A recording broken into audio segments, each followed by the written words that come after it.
লেখক যদি হতে চান লাখ পেয়ালা চা খান।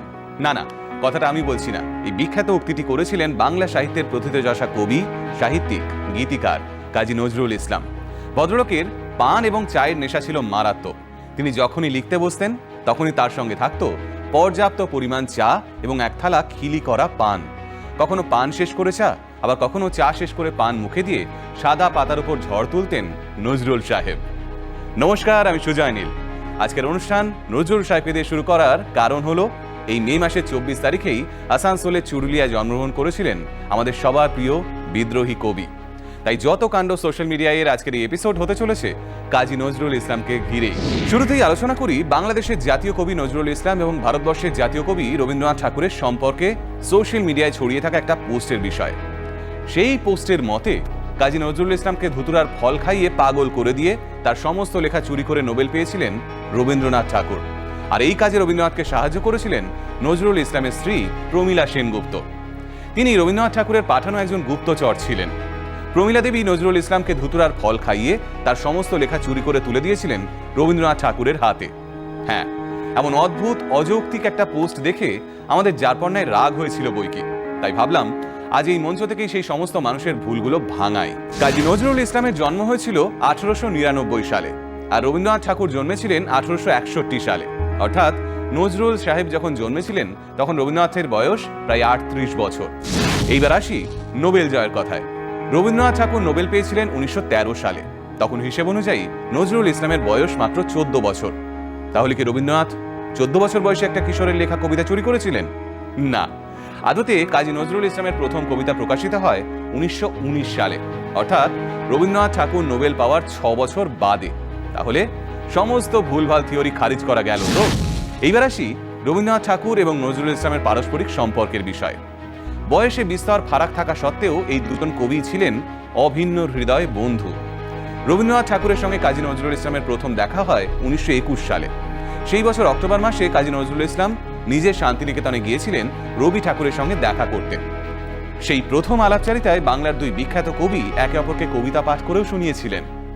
জানলে চমকে যাবেন, মাত্র 24 বছর বয়সে ধূমকেতু পত্রিকার জন্য নজরুল যখন জেলে, তখন রবীন্দ্রনাথ নিজের লেখা বসন্ত নামক গীতিনাট্যটি উৎসর্গ করেছিলেন নজরুলের জন্যেই।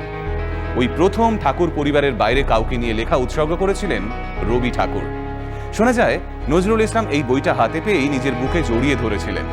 পরবর্তীকালে এই বিষয়ে নজরুল ইসলাম লিখছেন, এই সময় রবীন্দ্রনাথ তার বসন্ত নাটক আমায় উৎসর্গ করেন। তার এই আশীর্বাদ মালা পেয়ে আমি জেলের সর্বজ্বালা যন্ত্রণা ক্লেশ ভুলে যাই। পরবর্তীকালে নজরুল ইসলামও তার সঞ্চিতা কাব্যগ্রন্থটি রবীন্দ্রনাথকে উৎসর্গ করেছিলেন। আর একটা ঘটনা বলি, রবীন্দ্রনাথ ঠাকুরের লেখা গোরা উপন্যাস অবলম্বনে যখন সিনেমা তৈরি হয়েছিল, সেই সময় সঙ্গীত পরিচালনা করেছিলেন কাজী নজরুল ইসলাম। সেই ছবিতে 7টা রবীন্দ্রসঙ্গীতকে নজরুল নিজের মতো করে সুর দিয়ে ব্যবহার করেছিলেন বলে বিশ্বভারতী মিউজিক বোর্ড থেকে আপত্তি ওঠে। সিনেমা রিলিজ আটকে যায়। নজরুল শটান গিয়ে হাজির হন রবি ঠাকুরের কাছে। সবটা শুনে রবি ঠাকুর বলেন, তুমি শিখিয়েছ আমার গান, আর ওরা কোন আক্কেলে তার দোষ ধরে? তোমার চেয়েও আমার গানের মর্যাদা কি ওরা বেশি দিতে পারবে? এরপর আর এক মুহূর্ত সময় নষ্ট না করে অনুমতি পত্রে সই করে দেন রবীন্দ্রনাথ ঠাকুর। হ্যাঁ, ঠিক এতটাই সুসম্পর্ক ছিল বাংলার এই দুই বিশ্ববিখ্যাত কবির মধ্যে। আর যে প্রমীলা দেবী সমাজের সমস্ত কুৎসা ও ব্যক্তি আক্রমণ উপেক্ষা করে নজরুল ইসলামকে আমৃত্যু ভালোবেসে গেছিলেন, সেই মহীয়সী নারীর বিরুদ্ধে যারা আঙুল তোলে তাদের নিয়ে আর কোনো শব্দ খরচ করার ইচ্ছেই নেই আমার। তার চেয়ে বরং আপনাদের একটা অন্য গল্প বলি। দক্ষিণ কলকাতার এক দরিদ্র হিন্দু মেয়ের বিবাহ বাসর বসেছে। কোনো রকমে কন্যা বিদায়ের আয়োজন চলছে। খবরটা গেল নজরুল সাহেবের কানে। কিন্তু তিনি কি আর হিন্দু বিবাহের অত খুঁটিনাটি জানেন? তাই বাজার যাওয়ার সময় সঙ্গে করে নিয়ে গেলেন এক হিন্দু বন্ধুকে। দুহাত ভরে প্রয়োজনীয় সমস্ত জিনিসপত্র কিনে ওই বিবাহ বাসরে পৌঁছলেন নজরুল সাহেব। আর তারপর ধুমধাম করে মেয়েটার বিয়ে হলো। মেয়েটার বাবা নজরুল সাহেবকে প্রণাম করে কাঁদতে কাঁদতে বললেন, আমরা আপনাকে ভুলব না কোনোদিন। হ্যাঁ, এমনই ছিলেন আমাদের বিদ্রোহী কবি। তার বাড়িতে সাঁওতাল, গাঢ়, কোল সমস্ত শ্রেণীর মানুষেরা দল বেঁধে আসতেন। চলতো খাওয়া দাওয়া এবং দেদার আড্ডা আলোচনা। তবে নিজের অধিকারের লড়াইটা বরাবর খুব ভালো করে লড়তে জানতেন নজরুল সাহেব। 1930-এর দশকে গ্রামাফোন রেকর্ড কোম্পানির সঙ্গে কাজী নজরুল ইসলাম সাহেবের একটা মামলা হয়। মামলার বিষয় ছিল গীতিকার এবং শিক্ষক হিসেবে স্বত্বাধিকার। এই মামলায় জয়লাভ করার পর নজরুল ইসলাম সরাসরি গ্রামোফোন কোম্পানি ত্যাগ করে মেগাফোন কোম্পানির সঙ্গে চুক্তিবদ্ধ হন। এই মেগাফোন কোম্পানির মালিক ছিলেন জিতেন্দ্রনাথ ঘোষ। ভদ্রলোক একসময় সাইকেল চালাতেন, পরে নিজের পরিশ্রমের জোরে এই মেগাফোন কোম্পানির প্রতিষ্ঠা করেছিলেন তিনি।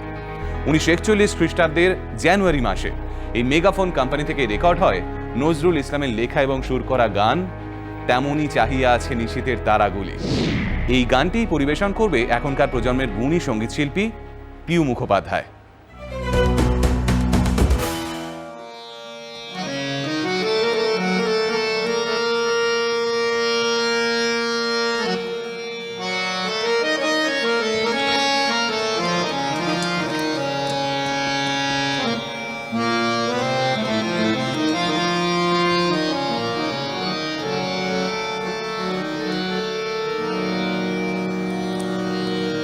তেমনি চাহিয়া আছে নিশীথের তারাগুলি, লতানি কুঞ্জে কাঁদে আজো বন বুলবুলি। ফিরে এসো, ফিরে এসো প্রিয়তম, প্রিয়তম, তেমনি চাহিয়া আছে।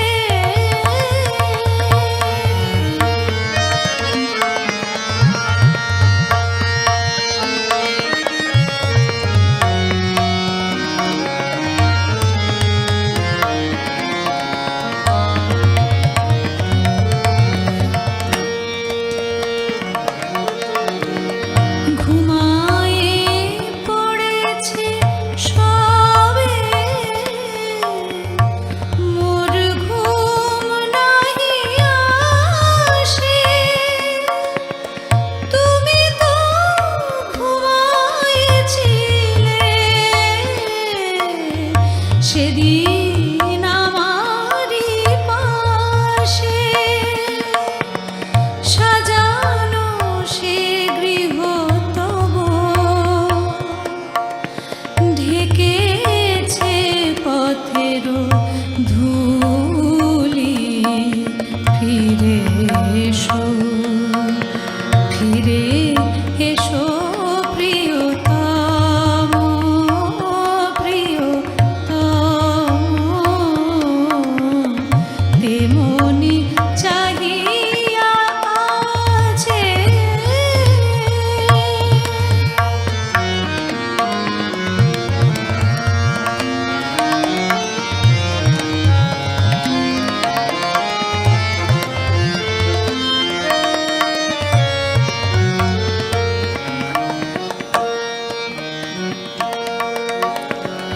আমার চোখের জলে মুছে যায় পথরেখা, রোহিণী গিয়াছে চলি, চাঁদ কাঁদে একা একা। কোন দূর তারালোকে রয়েছো আমারে ভুলি। ফিরে এসো, ফিরে এসো প্রিয়তম, প্রিয়তম, তেমনি চাহিয়া আছে নিশীথের তারাগুলি, লতানি কুঞ্জে কাঁদে আজো বন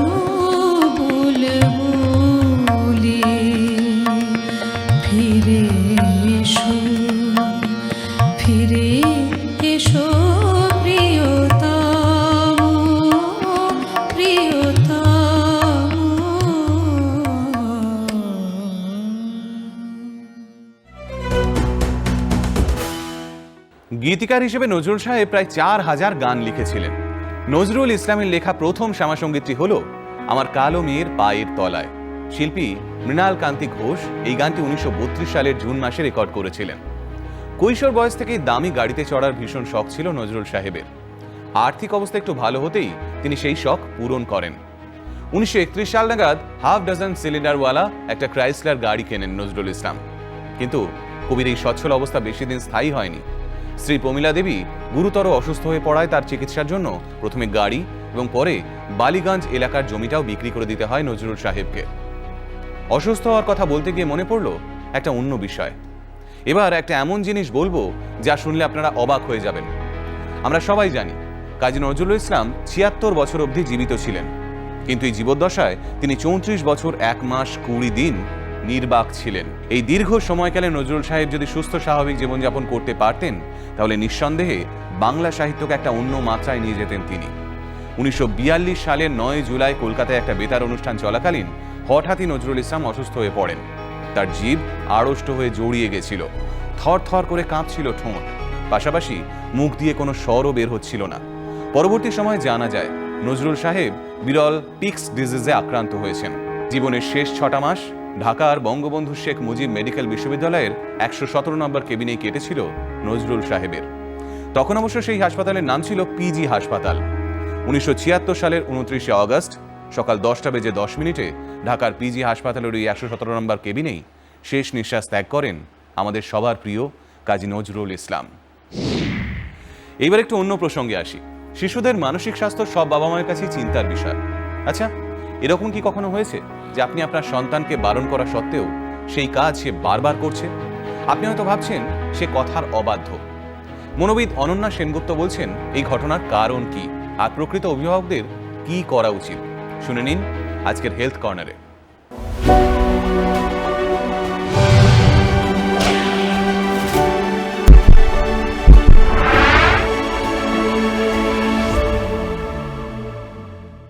আপনার বাচ্চা জল নিয়ে খেলছে, বালতির ভেতর হাত ঢোকাচ্ছে, জল ছড়িয়ে দিচ্ছে চারিদিকে, নিজের জামা কাপড় ভিজিয়ে দিচ্ছে, আর আপনি কি বলছেন? না, এটা করো না, এটা করতে নেই, জল গায়ে লাগলে তোমার ঠান্ডা লাগতে পারে, এটা করো না, চলে এসো, করতে নেই। আর আমার এই ভিডিওগুলো দেখে অনেক বাবা মাই বলেন যে ম্যাডাম আপনার বলা কথাগুলো আমরা মেনটেন করে অনেক ভালো, অনেক সুবিধাই পেয়েছি, কিন্তু আপনি যে সবসময় বলেন যে না বলতে নেই, না বলা যায় না, নেগেটিভলি কথা না বলা, তো এই সিচুয়েশনে কি করব? চলুন আপনাদের সাথে আজকে একটা গেম খেলি। আপনি চোখ বন্ধ করুন এবং আপনাকে আমি ঠিক যেভাবে ইনস্ট্রাকশন দেবো সেভাবে ফলো করবেন। আপনি চোখ বন্ধ করবেন, কিন্তু কোনো পিঙ্ক এলিফ্যান্টের কথা আপনি ভাববেন না, অর্থাৎ গোলাপি রঙের কোনো হাতির কথা ভাববেন না। চোখ বন্ধ করে আছেন এবং আমার কথাগুলো শুনতে থাকুন। আপনি কিন্তু কখনোই ভাববেন না এলিফ্যান্টের একটি বড় সুর আছে, ভাববেন না কিন্তু। এবং এলিফ্যান্টের 4টি পা রয়েছে, সেটাও একদম ভাববেন না। ওই হাতিটি বনের ভেতর দিয়ে হেঁটে যাচ্ছে, তার সুর নাড়িয়ে, লেজ নাড়িয়ে, একদম ভাববেন না, কিছুতেই ভাববেন না কিন্তু। আচ্ছা, এবার আস্তে আস্তে চোখটা খুলুন। কি ভাবলেন? চোখের সামনে কিসের ছবি ফুটে উঠছে? একটি হাতির, তাই তো? একদমই তাই। যখন আমাদের ব্রেনকে আমরা এভাবে ইনস্ট্রাক্ট করি যে এটা করো না, এটা করতে নেই, তখন কিন্তু আমরা আমাদের ব্রেনকে এটাই বোঝাই, বা বাচ্চাদের ব্রেন কিন্তু এটাই বোঝে যে এটাই করতে হয়, এটাই করব, মানে আপনি ওই কাজটাতেই খুব বেশি করে জোর দিচ্ছেন। সেখানে আপনাকে কি করতে হবে? পজিটিভ কমিউনিকেশন বা পজিটিভ ইনস্ট্রাকশন। কিরকম হতে পারে? যখন আপনার বাচ্চা জল নিয়ে খেলছে, আপনি ওর মনকে কন্ট্রোল পুরোপুরি করতে পারবেন না, মাইন্ডকে কন্ট্রোল পুরোপুরি করতে পারবেন না, কিন্তু ডাইভার্ট করতে পারবেন। আপনি এরকম বলতে পারেন, আচ্ছা তুমি জল নিয়ে খেলো না, এটা আপনি বলবেন না, আপনি বলবেন চলো আমরা আজকে রোদে বাইরে গিয়ে খেলি। ও যখন জল নিয়ে খেলছে, ওর ঠান্ডা লাগতে পারে, নেগেটিভ কনসিকুয়েন্স গুলো আপনি বারবার বলছেন, স্কুলে যেতে পারবে না, তোমায় কিন্তু ঠান্ডা লাগবে, তোমার কিন্তু তিতো ওষুধ খেতে হবে। এই যে আপনি নেগেটিভ কনসিকুয়েন্স বলছেন, ও কিন্তু আরো জেদি হয়ে যাবে এবং ও কিন্তু এর যে কারণ, আপনি যে কারণে বলছেন সে জায়গাগুলোর মানে কিন্তু সঠিকভাবে বুঝতে পারবে না। সে কারণে আপনি কিভাবে বলতে পারেন, তুমি এই কাজটা করো না, না বলে আমরা এইভাবে পজিটিভ স্টেটমেন্ট রাখতে পারি, তুমি এই কাজটা করো। ধরুন বাচ্চা সুইচ বোর্ডে হাত দিচ্ছে, আপনি বলুন যে সুইচ বোর্ডে, আপনারা কি বলে থাকেন যে সুইচ বোর্ডে হাত দিও না, ঠিক এটা না বলে এটা বলুন যে চলো আমরা গিয়ে গাড়িগুলো নিয়ে খেলি, মানে ওকে একটি পজিটিভ কথা বললেন। এবং তার সাথে আপনি বলতে পারেন যে কিছু কিছু সিচুয়েশন থাকে যেটা খুবই হয়তো বিপজ্জনক হতে পারে ওর জন্য, তখন কি একদমই না বলবো না?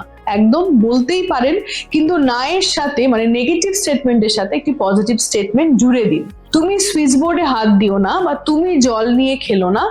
জল নিয়ে খেললে তুমি পা স্লিপ করে পড়ে যেতে পারো, তাতে তোমার কষ্ট হবে এবং তোমার কষ্ট হলে আমারও কষ্ট হয়। মানে আপনি পজিটিভ স্টেটমেন্টেতেই বেশি জোর দেওয়ার চেষ্টা করলেন। প্রত্যেক বয়সের বাচ্চার জন্য এটি কিন্তু কার্যকরী হতে পারে। ভালো থাকবেন, বাচ্চাকে নিয়ে ভালো থাকুন। ধন্যবাদ।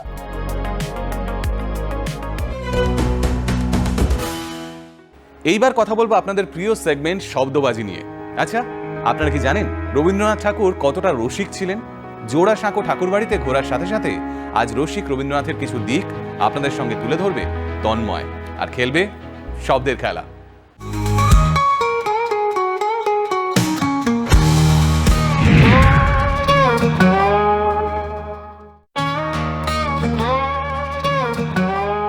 যত কাণ্ড সোশ্যাল মিডিয়ায় বাংলা শব্দের খেলা শব্দবাজির আর একটা পর্ব। এই পর্বটা আপনি যদি এই অলিন্দ দেখে আন্দাজ করে থাকতে পারেন, হয়তো বুঝতে পেরেছেন আমরা রয়েছি জোড়াসাঁকো ঠাকুর বাটিতে। বাটি বললাম ইচ্ছে করি, কারণ এই বাড়ির দরজায় যখন আসবেন আপনি তখন দেখতে পাবেন লেখা রয়েছে জোড়াসাঁকো ঠাকুর বাটি, বয়াকার টয় দীর্ঘ ই। যেহেতু বাংলা শব্দ নিয়ে কাজ করি তার একবার বলতেই হয় বয়াকার টয় দীর্ঘ ই, সেখান থেকে বাড়ি, আর সেখান থেকে আমরা বাড়ি পেয়েছি বয়াকার দর্শনের রসে। যাই হোক, জোড়াসাঁকো ঠাকুর বাড়িতে যখন আছি, রবীন্দ্রনাথের জীবনের নানান গল্প, বিশেষ করে রবীন্দ্রনাথ কতটা রসিক ছিলেন, অর্থাৎ রসিক রবীন্দ্রনাথ, তারই কিছু গুরুত্বপূর্ণ গল্প আপনাকে বলবো। তার মধ্যে একটা বিশেষ ঘটনার সঙ্গে রবীন্দ্রনাথ যে ঘরে জন্মেছিলেন, অর্থাৎ তার আতুর ঘর, তার যোগসূত্র রয়েছে। আর সেই ঘরটা ঠিক এইখানটাতে। জোড়াসাঁকো ঠাকুর বাড়ি পবিত্রতম ঘরে দাঁড়িয়ে আছি। এখানে যে কাছের দরজা আপনারা দেখতে পাচ্ছেন তার ওই পারে আতুর ঘর, যে আতুর ঘরে মহর্ষি দেবেন্দ্রনাথ ঠাকুর এবং তারপর থেকে ঠাকুর পরিবারের অনেকের, রবীন্দ্রনাথ ঠাকুরেরও ওইখানে জন্ম। প্রথম 21 দিন ওখানেই থাকতেন তারা, অর্থাৎ সদ্য ভূমিষ্ঠ সন্তান, দাইমাদের একমাত্র যাওয়ার অধিকার থাকতো। 21 দিন পরে তাদের নিয়ে আসা হতো এইখানে, এবং 21 দিন পর স্বাভাবিকভাবে আস্তে আস্তে জীবনের মূল স্রোতে তাদের মিশে যাওয়া। ফলে এই হলো সেই ঘর যেখান থেকে ঠাকুর পরিবারের একাধিক পুরুষের, একাধিক মানুষের তাদের এই ধরিত্রীতে পথ চলা শুরু।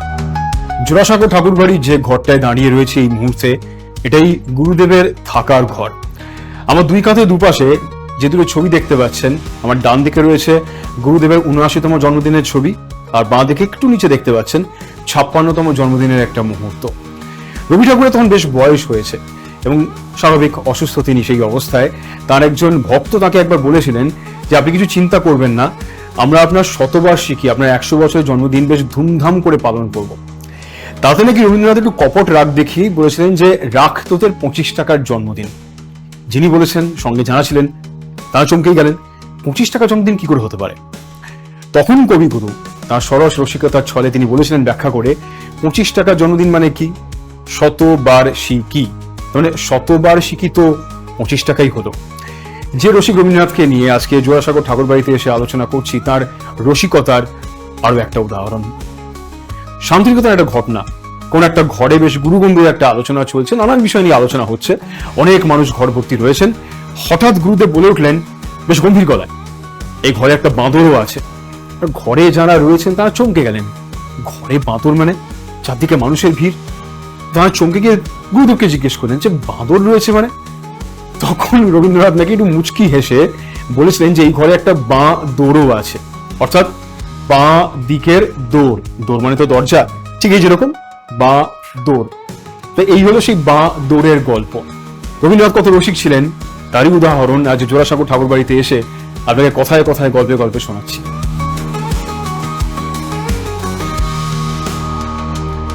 জোড়াসাঁকো ঠাকুর বাড়ির বিচিত্রা ভবনে যে ঘরটা এই মুহূর্তে দাঁড়িয়ে আছি, এটা রবি ঠাকুরের লেখার ঘর। কবি এখানে লিখতেন এবং তার সঙ্গে সঙ্গে যারা দর্শনার্থী তাদের সঙ্গে এখানে তিনি দেখা সাক্ষাৎ করতেন।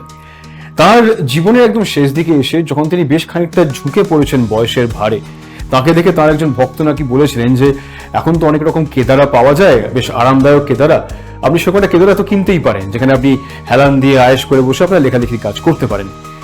তাতে নাকি রবীন্দ্রনাথ, রসিক রবীন্দ্রনাথ বেশ মজা করেই বলেছিলেন, হ্যাঁ তা তো পারি, কিন্তু পাত্রের জল যখন তলানিতে পৌঁছে যায় তখন তাকে তো একটু উপর করতেই হয়, তার থেকে জল বেরোয় না। অর্থাৎ তিনি তার শেষ বয়সে পৌঁছে যদি একটু না ঝুঁকে পড়েন তাহলে তার নাকি আর লেখা বেরোবে না। তিনি রবীন্দ্রনাথ যে কোনো বয়সে যে কোনো সময় কি না লিখেছেন, কিন্তু এই ছিল রসিক রবীন্দ্রনাথের রসিকতার আরেক নমুনা। যত কাণ্ড সোশ্যাল মিডিয়ায় আমাদের জোড়াসাঁকো অভিযান। আমরা রবীন্দ্রনাথ ঠাকুরের বাড়িতে রয়েছি এবং এখানে এসে যখন এই রবি ঠাকুরকে নিয়ে একটা পর্ব হলো, একটা আড্ডা আলোচনা ইত্যাদি হলো, স্বাভাবিক প্রত্যেক পর্বে যে খেলা থাকে এই পর্বে খেলায় রবি ঠাকুরের ছোঁয়া থাকবে। আমরা বাংলা শব্দের আজকের খেলায় এই পর্বে রবীন্দ্রনাথ ঠাকুরের 3টে সৃষ্টির কাজ একটু ওলট পালট করে দিয়েছি, যাকে বলি আমরা পাল্টি। অক্ষরগুলোর জায়গা পাল্টে একটা মজাদার অর্থ তৈরি করার চেষ্টা করেছি। আর রবীন্দ্রনাথের এই 3টে সৃষ্টিকে আপনাকে চিনতে হবে। পাল্টি খেলাটা কেমন একটা উদাহরণ দিলাম, দেখেই বুঝতে পারছেন যে কিভাবে খেলতে হবে। তাই এইভাবে রবীন্দ্রনাথের 3টে সৃষ্টির কাজ আপনাকে চিনতে হবে আর উত্তর পাঠাতে হবে ইমেল করে।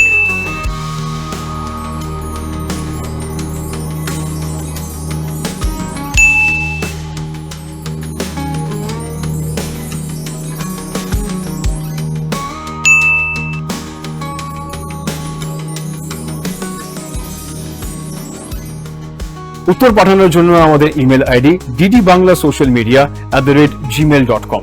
এবার উত্তর যখন পাঠাচ্ছেন ফলে স্বাভাবিক গত সপ্তাহে যে খেলাগুলো খেলেছেন তার উত্তরটা একবার দেখাতে হয়। উত্তর দেখে নিন, আর তার সঙ্গে সঙ্গে গত সপ্তাহে খেলায় যারা যারা ঠিক উত্তর দিয়েছিলেন তাদের মধ্যে কয়েকজনের নাম এই দেখুন টিভির পর্দায়।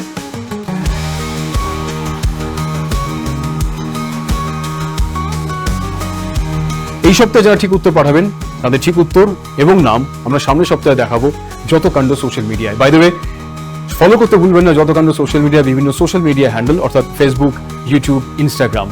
দেখা হবে যত কাণ্ড সোশ্যাল মিডিয়ায় শব্দবাজি নিয়ে সামনের সপ্তাহে। এইবার গত কয়েকদিনে ঘটে যাওয়া কিছু গুরুত্বপূর্ণ ঘটনা সম্পর্কে বলি। পশ্চিমবঙ্গে নতুন সরকার ক্ষমতায় আসার পর থেকেই একটার পর একটা দারুণ কাজ করে চলেছেন। তবে সেই সব কাজের মধ্যে অন্যতম গুরুত্বপূর্ণ কাজ ছিল আর.জি. কর কাণ্ডের ফাইল রিওপেন করা। ইতোমধ্যেই আর.জি. কর কাণ্ডের সঙ্গে জড়িত 3 জন আইপিএস অফিসারকে সাসপেন্ড করেছে নতুন সরকার। ওদিকে জাতীয় স্তরে নিট পরীক্ষার প্রশ্নপত্র ফাঁস হয়ে যাওয়ার কারণে বহু ছাত্রছাত্রীর ভবিষ্যৎ এখন প্রশ্নের মুখে পড়ে গেছে। এদিকে রাজ্যে প্রকাশিত হয়েছে মাধ্যমিক ও উচ্চ মাধ্যমিক পরীক্ষার ফলাফল। মাধ্যমিকে প্রথম স্থান অধিকার করেছে উত্তর দিনাজপুরের রায়গঞ্জের সারদা বিদ্যামন্দির হাই স্কুলের ছাত্র অভিরূপ ভদ্র এবং উচ্চ মাধ্যমিকে প্রথম স্থান অধিকার করেছে নরেন্দ্রপুর রামকৃষ্ণ মিশনের ছাত্র আদ্রিত পাল। এই দুজনকেই আমাদের তরফ থেকে অনেক অনেক শুভেচ্ছা। তাহলে এই ছিল আজকের যত কাণ্ড সোশ্যাল মিডিয়ায়। প্রতি শনিবার ঠিক সন্ধ্যে 6:30 এবং মিস করে গেলে মঙ্গলবার দুপুর 12টায় কিন্তু দেখতে ভুলবেন না এই অনুষ্ঠান। সোশ্যাল মিডিয়ার সারা সপ্তাহের বিভিন্ন আপডেট নিয়ে আমি হাজির হয়ে যাই এই অনুষ্ঠানে। আমার সঙ্গেই থাকে আরও বিশেষ কিছু মানুষ। আপনিও যদি মনে করেন যে আপনিও এই অনুষ্ঠানে আসার যোগ্য, আপনার কন্টেন্ট এই অনুষ্ঠানে দেখানোর যোগ্য, তাহলে আমাদের মেল করুন আপনার কন্টেন্ট সহ। আমাদের মেল আইডি ddbanglasocialmedia@gmail.com। তাহলে আমাদের বিভিন্ন সোশ্যাল মিডিয়া প্ল্যাটফর্মে ফলো করতে ভুলবেন না। ফিরে আসছি আজকের মতো, নমস্কার।